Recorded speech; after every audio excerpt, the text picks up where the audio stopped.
Hi, I'm Dr. Bertice Berry, and I want to tell you a story.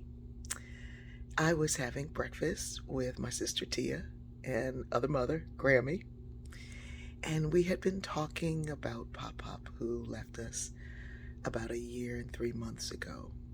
We were talking about all the signs and the times that we see cardinals and found cardinal feathers when we went back to Delaware there on his grave. We were saying how the knowing that love never leaves is such a comforting kind of um, expression and a way to believe and walk through the world, that when you see something that he loved or you do something that he really enjoyed, you're experiencing him again.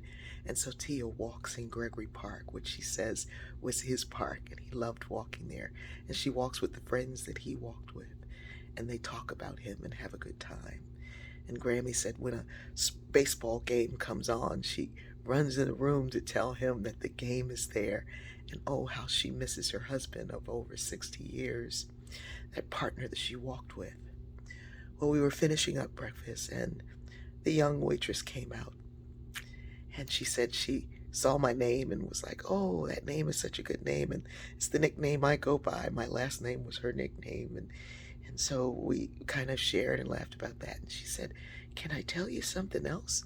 And I said, "Yeah." And I knew she was really attentive and gave really great service, but she wasn't, the restaurant was full and she didn't have time to just be listening in on our conversation. And she said, "There's a number on your receipt, and this number, 911, represents the angels around you. You guys have angels with you." We just kind of stared and said, "Yeah." And Tia was like, "My daddy."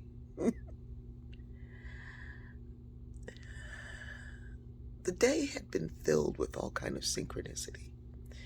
And I often say that synchronicity is the language of God, that you hear these moments of what we call coincidence, or meet someone you've never seen and they kind of step in and give you the awareness or the confirmation that you feel that you need. I don't know about you, but my day yesterday was full of them.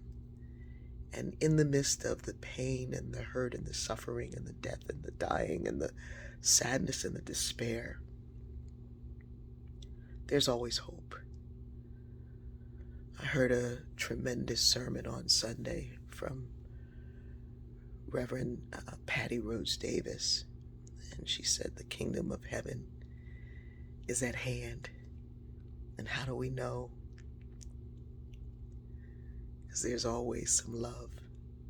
And when you see signs of love, the kingdom of heaven is right there. I'm so grateful for Patty Rhodes Davis's sermon. I'm so grateful for that waitress. I'm so grateful for Grammy and Tia. I'm so grateful for Pop Up. I'm eternally grateful to you who keep listening to these stories with the hope that your story will find it and connect. I love you.